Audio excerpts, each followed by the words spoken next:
Hello' everyone, মাক পিতেক দুইটাই ready একদম বোলো বিহুৰ চান্দা তুলিবলৈ যাওঁ। হঠাতে একদম মিটিং দি যে এসপ্তাহৰ ভিতৰতে বিহু পাতিম বুলি ওলালে আৰু খৰধৰকৈ চান্দা নতুলিলে জানো বিহু হ'ব।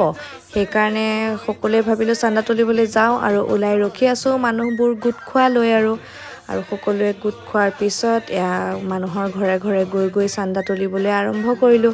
চান্দা তুলি থাকোঁতেইতো হঠাৎ মনত পৰিলতো আজি বসন্ত উৎসৱ আছে নগাঁৱত আৰু খৰধৰকৈ আহি কাপোৰ সলাই ডাইৰেক্ট গৈ পালোঁ আমি তিনিজনী নেহেৰুবালি আৰু ৰেডি আমি প্ৰগ্ৰেম চাবলৈ। ইফালে বিহু দলৰ প্ৰগ্ৰেম হৈ আছে, তাৰপিছতেতো উঠিল পাপন আৰু শুনক আপোনালোকে পাপনৰ মাতটো। জানেই যে কি ইমান ধুনীয়া গায় আৰু ইমান ধুনীয়া লাগিছিল নহয় প্ৰগ্ৰেম চাই। গোটেই নেহেৰুবালিখনটো ভৰ্তিয়ে মানুহেৰে, আচলতে গোটেই নগাঁওখনতেই ভিৰ আছিলে আৰু ইমান ধুনীয়া প্ৰগ্ৰেম হৈছিলে, চাই বহুত ভাল লাগিলে আৰু চাই ঘৰলৈ আহিলোঁ। বাই।